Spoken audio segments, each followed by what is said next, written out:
Did you know that the key factor which makes it likely you or your people will burn out is when you don't feel safe, included, and valued in your work environment? Hello, action taker. Welcome to Live Blissed Out, a podcast where I have inspirational and informational conversations with business owners and subject matter experts to help you get the scoop on a variety of topics. Tired of hesitating or making decisions without having the big picture? Want to be in the know? Then this is the place to go. I'm your host, Marissa Houston, helping you achieve bliss through awareness and action. So let's get to it. In this episode, Charlotte Rooney shares 3 simple steps we can apply to love our work and reconnect with our purpose. Charlotte is an anti-burnout coach on a mission to make the world of work work for us, not the other way around.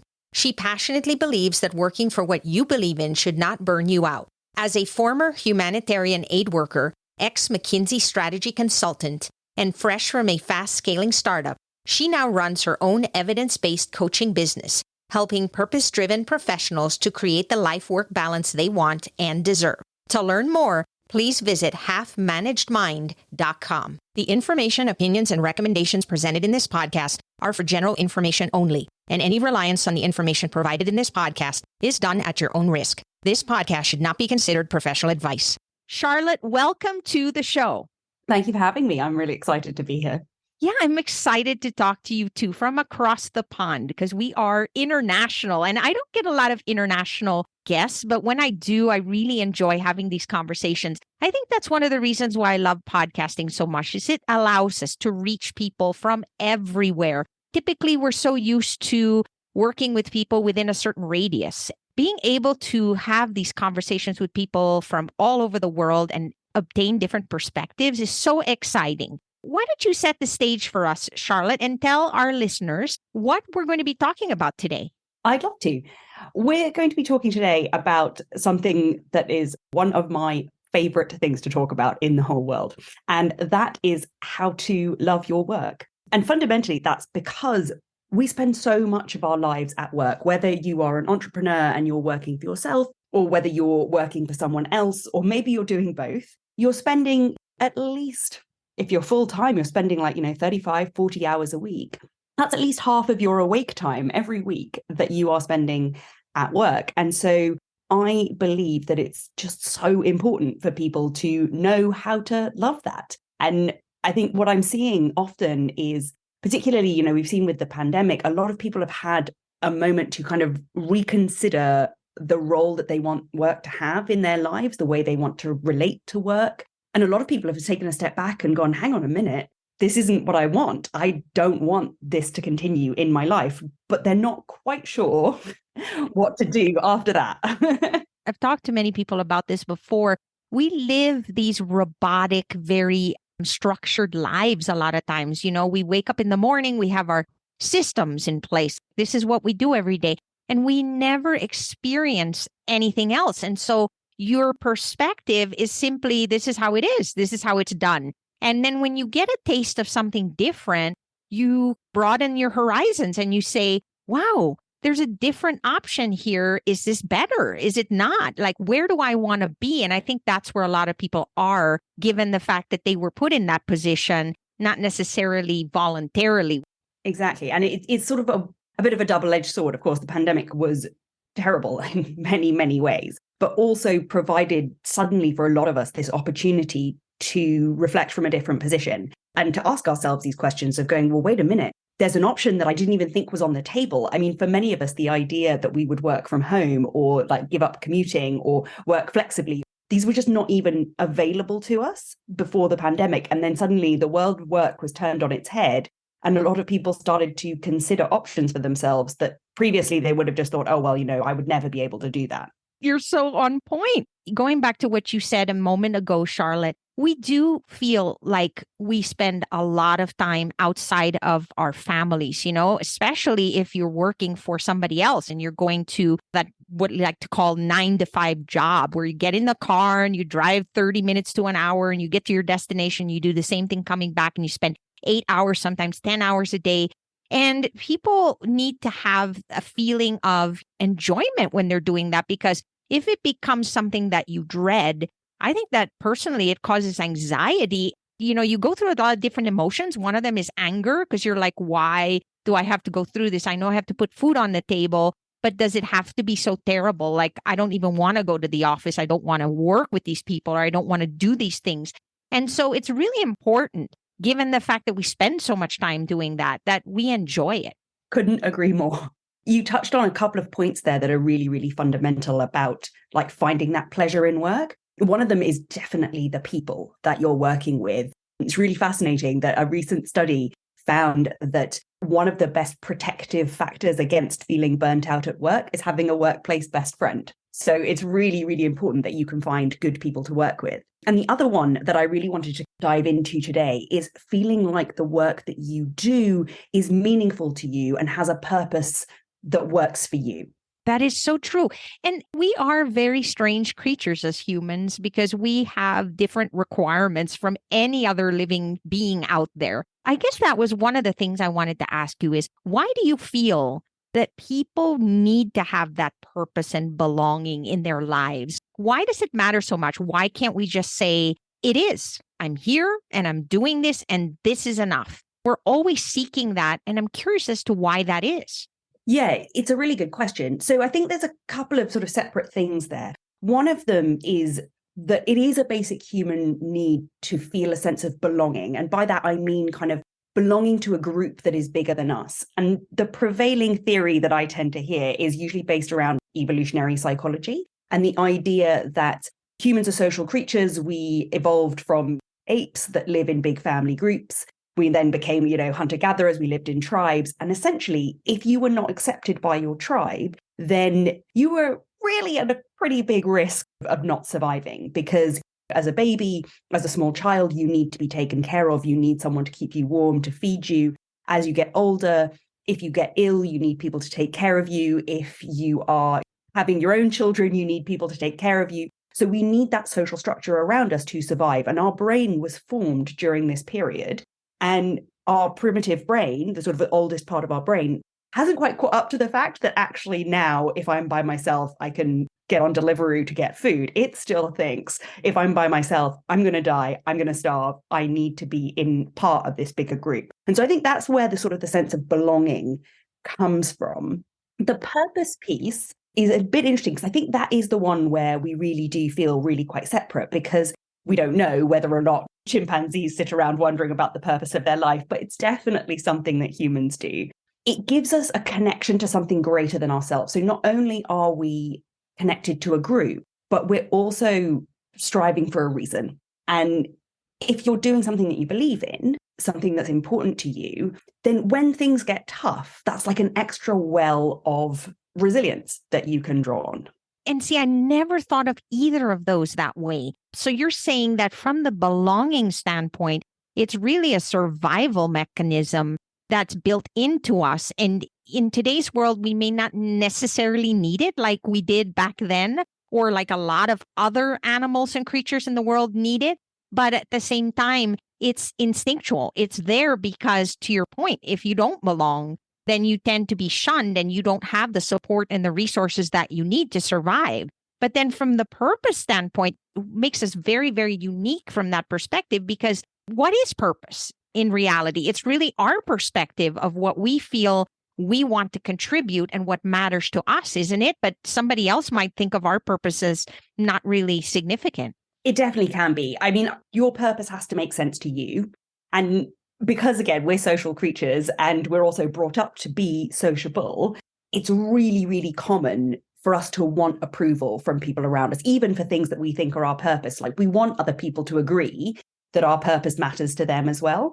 But if you can have the confidence in yourself that, you know what, this matters to me and that's enough, then that's a really helpful way of kind of separating a little bit the idea of I want to belong and I want a sense of purpose, but I also don't want to be 100% dependent that, everybody I meet is just like, oh my God, I also agree that's the best thing.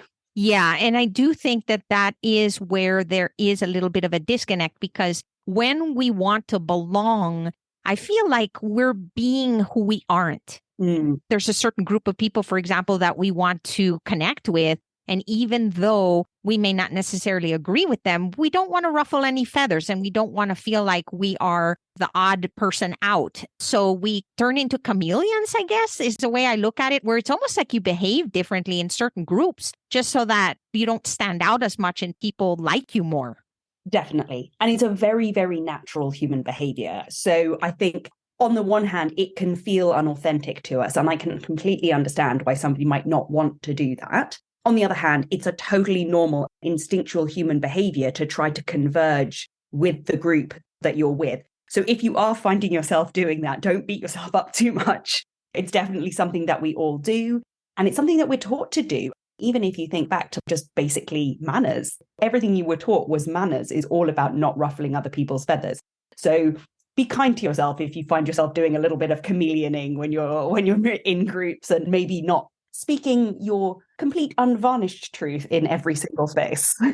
It's funny. I think that we forget that people think a lot. And when they're thinking, they may be doing things completely different from what's on their mind simply because it's the right thing to do. And we do it a lot in, let's say, office environments. There's times when you're just like frustrated and you're like, I hate this thing. But you can't tell anyone that. So you just have to smile and go, we can do this, team. We can get motivated to do this stuff. But inside you're thinking, why are we doing this? We've tried this before. It doesn't work or whatnot. And so there's like this conflict between what's going through your mind versus the behavior that you're putting out into the world because you're concerned about what other people might think or say. Definitely. We all do that. And I don't think it's always necessarily a bad thing. I think there is a lot to be said for being considerate and professional in an office environment. I think where it can be difficult is when the drive to fit in, the drive to be polite or professional or whatever, gets to the point where it is really stopping you from being yourself. And when you're starting to feel as though you can never express yourself fully, because that's going to get in the way of you feeling like you belong to the group, because you're not really belonging then, you're hiding yourself. It's a bit of a balance, between authentically showing up as yourself and being able to really connect with people and maintaining some kind of politeness standards and not ruffling feathers that don't need to be ruffled. Yeah. And I do think that it does tell you too who your closest friends are, because we tend to open up to the people that we're very comfortable with. And that takes time. You build these connections and relationships with people. And once they're deep enough and you feel safe enough, you can start to say things perhaps that you wouldn't say to somebody that you weren't comfortable with because you feel safe. Like, you know that they'll accept you for who you are because now you're friends. You're really creating connections. Whereas when we connect with people casually or online, you really don't know who you're dealing with. There's just so many variables because you haven't developed a deeper relationship. For sure. And that's where, if you're in the workplace and you are able to find someone like that, that workplace best friend, that's where it can really help you to create that sense of relief and connection and belonging, rather than just feeling as though, this is the place that I have to go to every day so that they pay me money so that I can afford my mortgage or my rent or my groceries, that kind of thing. Yeah. And I also think it's more than just griping, not just telling that person, well, this is how I really feel and you're the only one who understands me. I find that a lot of the best friends that I have are the ones that will listen to my perspective and then give me theirs. And I learn so much from that different perspective because they give me a viewpoint that I didn't see. And then I go, wow, that's a great way to look at it. I never thought of that before. And a lot of times it solves things. We have this tendency to want to understand. And when you don't understand based on your perspective, it's frustrating. It is. It's very frustrating. I mean, I know that some of your listeners are people who work for other people, and some of your listeners are entrepreneurs and potentially people who work by themselves. And so when you don't have that community around you of people who can help you to shift your perspective or can help you to solve a problem that's come up for you, that can definitely be something which can really contribute to that feeling of burnt out or overwhelmed or frustrated with the work that you're doing. Yeah. And isolation, you feel like nobody gets you. Like you're the only one going through that experience. And we really need to know that other people are dealing with the same challenges and also learn from them, because there's no point in reinventing the wheel. If you already know somebody who's been through it and they tell you how they got through it, that's going to be so helpful. And that's why these communities and groups are really, really invaluable resources, I think. I agree. Very definitely true. Now that we're talking about purpose, Charlotte, how do we then create this purpose? Because I hear about it a lot from people. They always say, I still haven't discovered my purpose. I don't understand what I'm doing. I feel like I get up every day and I just do the things I do because I took that degree and I wasn't really sure if that was even what I wanted. And now I'm even less sure, but now I'm here and I'm doing it. How do we find that path and purpose so that we feel like we're getting where we need to go and that we don't wake up one day old and regretful about the decisions that we make? I'm so glad you asked. So when I'm working with people about this particular problem, which is really very specifically how to reconnect with your reason for doing what you're doing, I like to take them through 3 simple steps to get them there. Sometimes I refer to them as the 3 R's. I don't know if you had that same expression over in America, but over here they used to talk about education as being the 3 R's: reading, writing, and arithmetic, which of course, writing is not an R and arithmetic is not an R either. Yeah, easy to remember, right? Exactly. But my 3 R's are a little bit different. Step 1 is just relief. And that is to say, you need to cut yourself a little bit of slack if that's where you're at, if you don't know what your purpose is, because the more we allow ourselves to become stressed and unmanaged stress and overwhelm, the less creative we become. It really shuts down your brain and gives you that tunnel vision because of the stress that's happening. I mean, on a biological level, you're literally cutting off the prefrontal cortex, which is the part of your brain that is creative and problem solving. So the first thing you need to do is cut yourself a little bit of slack, be kind to yourself, just accept this is where I'm at right now. I don't really know what I want, but I can figure it out. And the second step is kind of to review and reflect. When you're feeling a bit less stressed out about it, maybe you've taken a moment to look at all of the things that you're good at. You've stopped telling yourself, well, I should know by now, and started to just accept that maybe you don't. Then take stock of what are you doing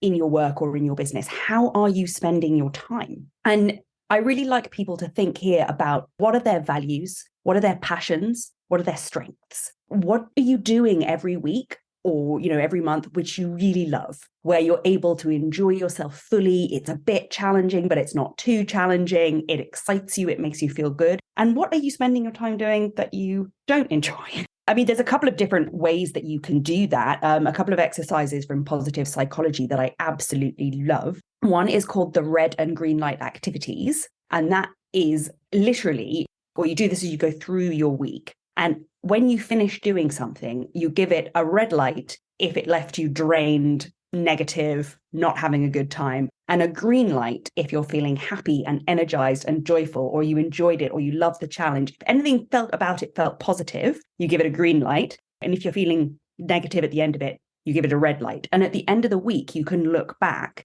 and see how much of your week is green and how much of your week is red. Oh, I love that. It makes it so simple. It does. And it gives you one of my favorite things, which is some actual data, because our brains have many, many biases. But 2 that are really, really strong in this particular area and really important to be aware of is you have a recency bias. So the most recent thing that you remember will seem much more important and much stronger than something that's long ago. So if you finish your week on something that you don't enjoy, you're going to have the idea that you don't enjoy your work. And if you finish your week on something that you do enjoy, you're far more likely to think, oh, that was a good week and I really enjoyed it. That is huge. Don't you notice when people try to bring attention to something, they'll do not so good things in the beginning, but then all of a sudden they switch gears and do something really nice at the end so that people remember that instead? Mm-hmm. I find that happens quite a lot. And it's because it works. Yeah. The recency bias, which is really useful because you can use it in that way as well to shift your perspective on purpose. And then the other bias that you have, which is a shame, but everyone has it, is a negativity bias. And your brain is much, much better at remembering negative experiences than positive experiences. So by going through your week and looking in real time, so to speak, at what was positive and what was negative, you'll be able to look back and actually see really what that balance is like, rather than at the end of the week just thinking, oh, that was a great week or that was a rubbish week. You'll be able to see, oh, actually, I can really genuinely see that 50% of my time I'm doing activities that I consider green and 50% of my time I'm doing red. Or, maybe it's 10% and 90%, whatever it is. But at least you'll have the real facts. And from there, it's so much easier to make things better. Are you searching for a trusted merchant service provider for your business? SG Associates LLC is your partner for quality payment and merchant service solutions. With over 15 years of experience in credit card processing, SG Associates offers merchants the best pricing, products, and customer service available from a payment and solution service provider. Their number one goal is to save their merchants as much as possible on their credit card processing fees. To learn how they can help you, call 1-800-455-5211 or visit sg-associatesllc.com. It starts with awareness, because if we have, like you said, our own biases and we're looking at things from a certain lens and we're not really documenting it and putting some logic into it and saying, all right, well, this is exactly how much time I spent. These are the things I enjoyed. These are the things I didn't. If you're not truly aware because you're coming at it from a more emotional standpoint or a perspective that you really haven't analyzed or considered, then it definitely gives you, I like to call it, a wrong reading. Mm-hmm. You may assume that it was worse than it really was. In fact, you are quite likely to do that. So yeah, it's so important to really get some facts in front of you. If looking at each activity day by day or hour by hour feels like too much for you, the other way that's really good of figuring out where the gap is in your work is to do the very unsexily named values audit. Oh, we love audit. I know it sounds terrible, doesn't it? But actually, it's a really, really simple activity, I promise. Really focus on identifying your top 3, definitely not more than 5 values, things that really are important to you. And that might be a love of learning. That might be your family. That might be contributing to others, whatever it happens to be that you value. And take a piece of paper and write 3 columns on that piece of paper if you're doing 3, or 5 columns if you're doing 5, and put the value at the top. And then underneath, you think back to your last week and you write down all of the things that you've done in the last week which support that value. So for example, if your value was family, you might think about what have you done in your life and your work that supports your family? And then you do it with the next one, and then you would do it with the next one. And then finally, you want another piece of paper where you're going to write down all of the things that you've done that don't align with any of those things that are most important to you. And it's a similar idea.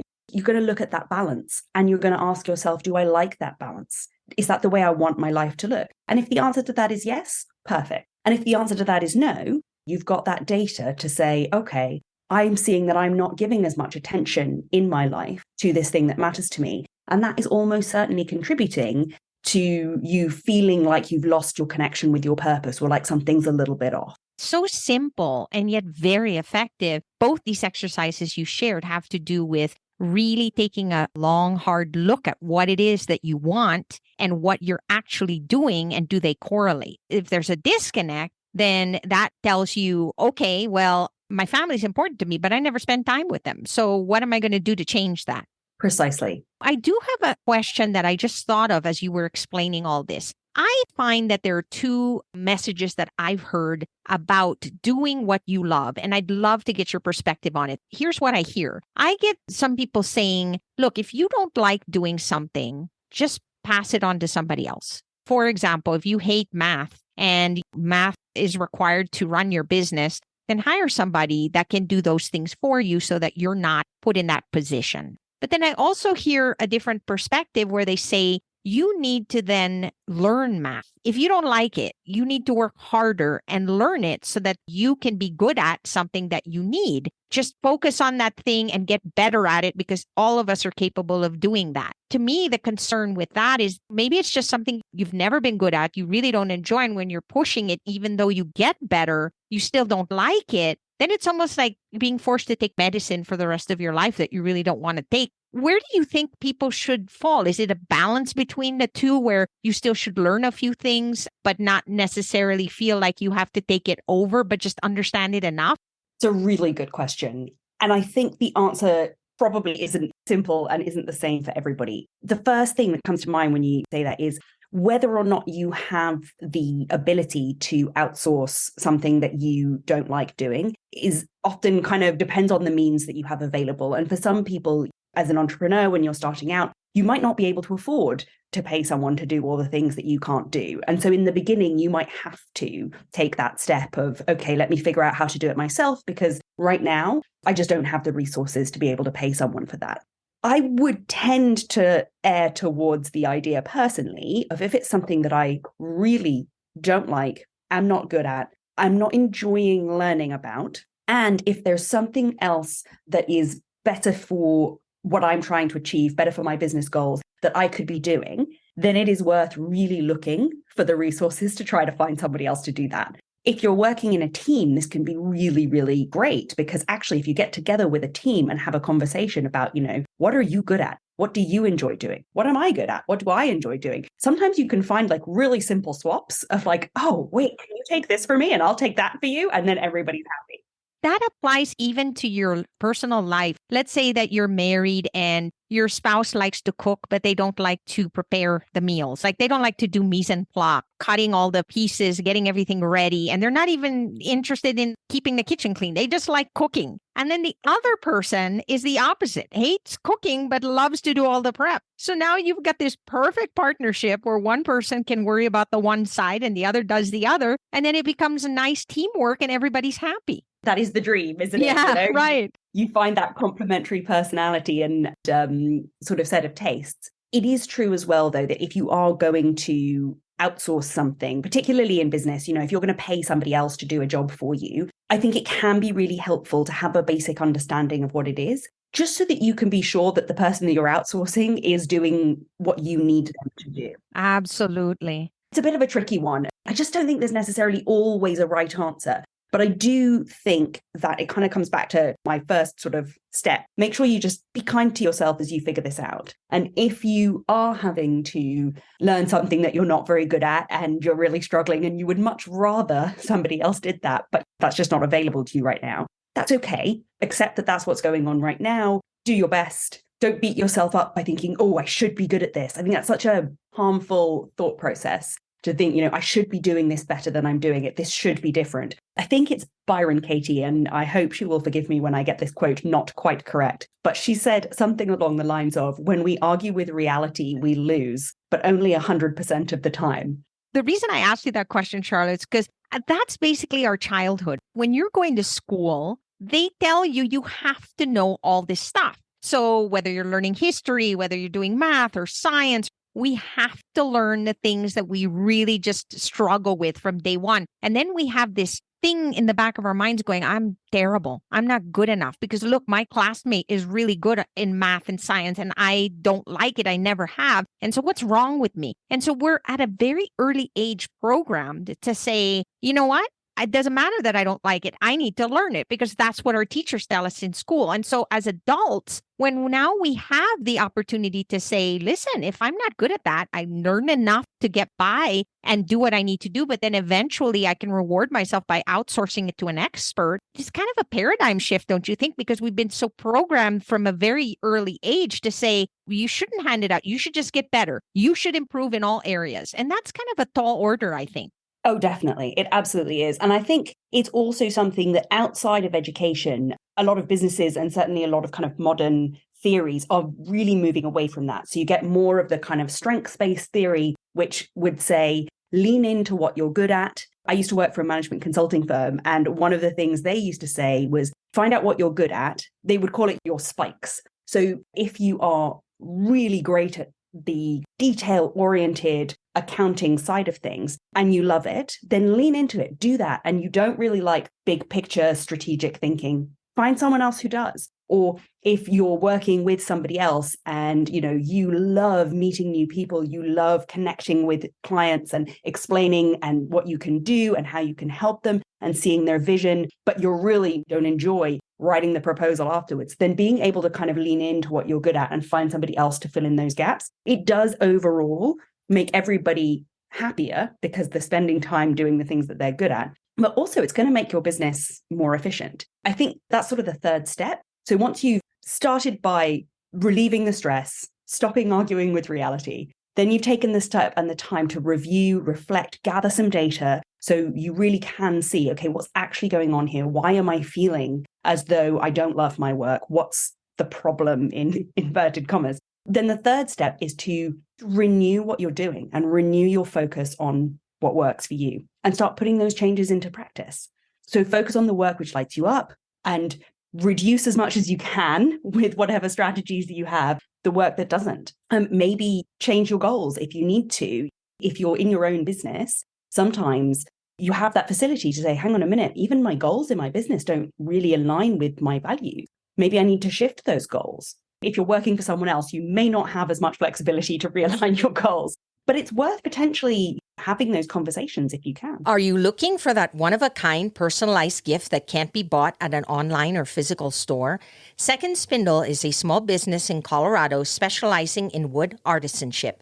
Our goal is to help you deepen relationships through handcrafted gifts and keepsakes that go against the grain. We'd like to put a smile on the faces of your friends, family, and clients with gifts that are well thought out and truly unique. We'll listen, bring your ideas to life, and work within your budget to create a memorable gift or keepsake that you'll be proud to display and share. To learn more, visit secondspindle.com. I love the word renew. The reason I love that word is because a lot of people are averse to change. Because essentially, when we're renewing, we're changing. It's difficult to renew without actually incorporating new elements. And the word new is in there. So by definition, it means we are changing in some capacity. But when you say change, there's a negative connotation for people. They run away from it because they're like, oh, this is going to be hard. I got to try something. And what if it doesn't work? And they go through all these mental notes in their head that stop them from moving forward. And that's a word I use a lot on the podcast, move forward. I'm not saying you have to take a leap. I'm saying you have to take a step, but you got to move. Because if you just stay stagnant and expect things to be different, that's not a realistic expectation and you're never going to get to where you want to go. Yeah, one of the other things that I love to tell people when I'm working with them is hope is not a strategy. So just sitting there and thinking, well, I hope things change isn't going to get you there. It doesn't have to be a radical change, like you were just saying. You don't have to feel like you've ripped up everything that you've built before, but you do need to take that awareness, that step back, and really make a decision about what you're going to change.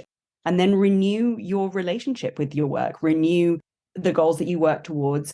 Think about how you can recommit to incorporating your values and things that matter to you into the work that you're doing. And it really will. You find so quickly by making just these little shifts and these little changes, starting by being nice to yourself, not expecting things to just be different because you want them to be. And then putting in these little teeny changes as you go, you'll find very, very quickly that you start to feel much more joy, much more excitement, much more engagement with what you're doing because it is hitting those buttons for you.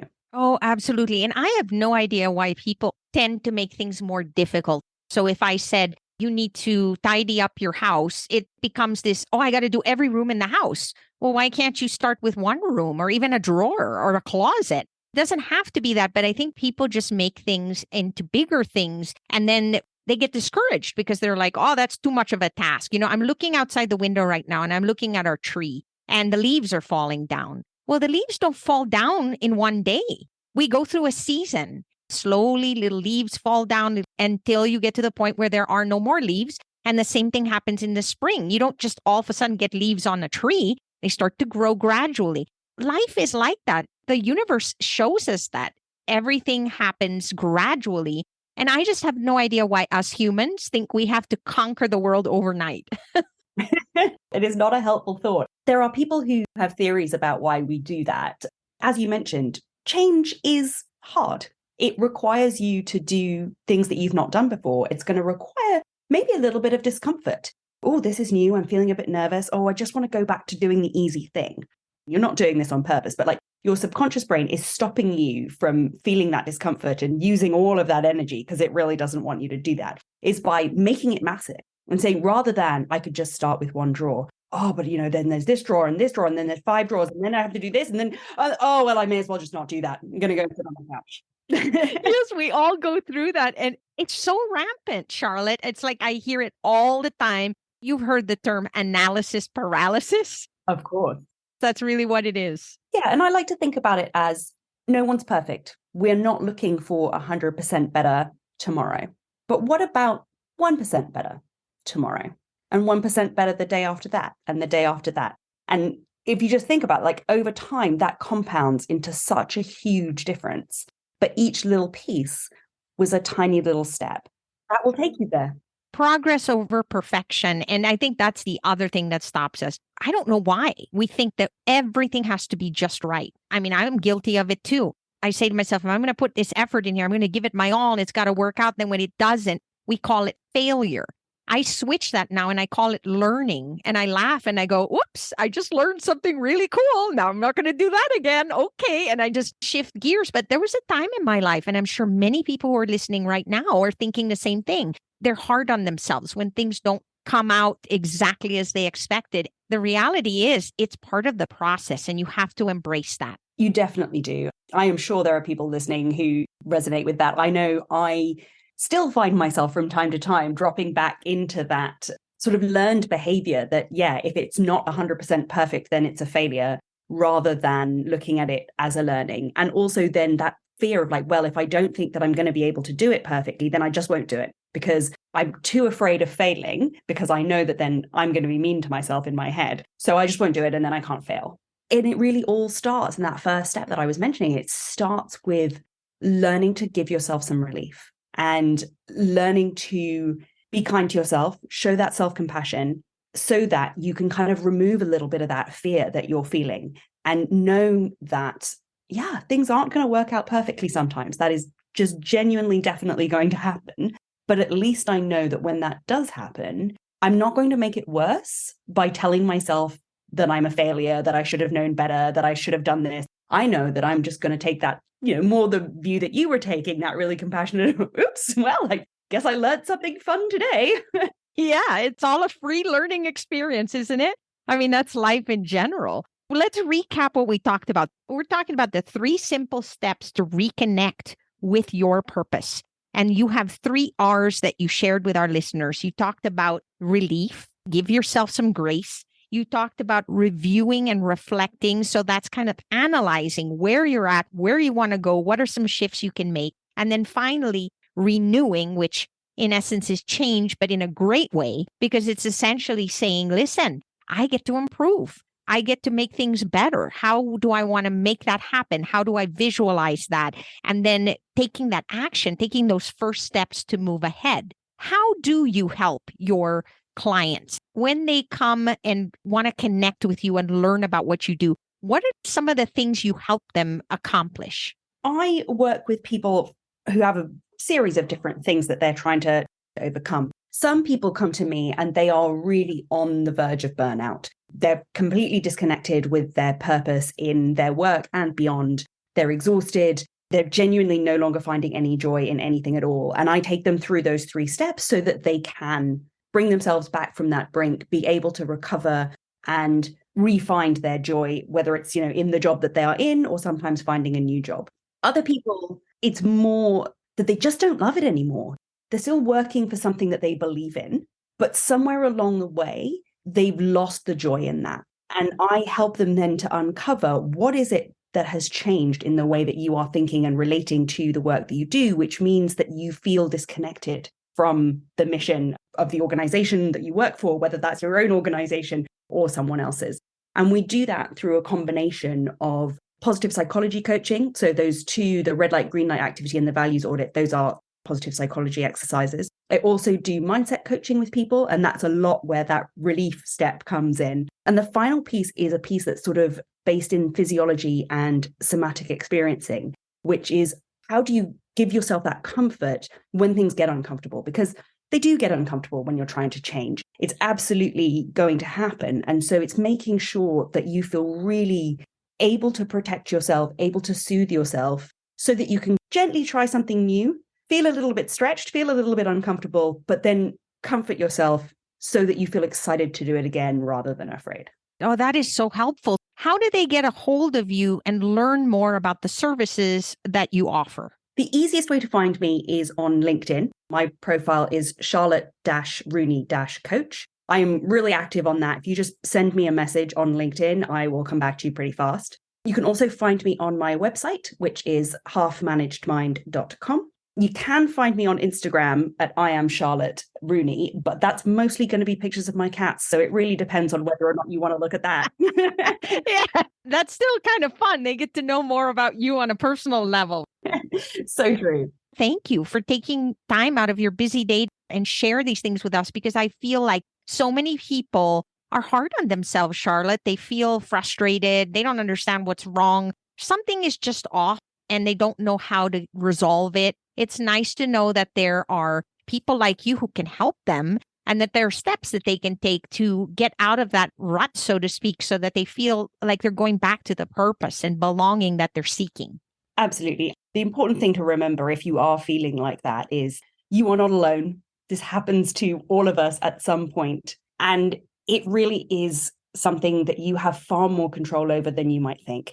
You can get help. You can come to me. You can find a lot of things if you just want to with Google, but it's something you can change, and it's not that hard, and it's so worth it. Thank you so much, Charlotte. I appreciate it. Thank you. This has been an absolute pleasure. That's a wrap for this episode of Live Blissed Out. Thanks to Charlotte Rooney for joining us, and thanks for listening. If you have a question or comment for a future episode, all you have to do is go to speakpipe.com/LBOVM or click the link in the show notes to leave a brief audio message. If you find value in our show, please visit liveblessedout.com to reach out, subscribe, and share on social media. This show is made possible through listeners like you. Thank you. So long for now, and remember to keep moving forward.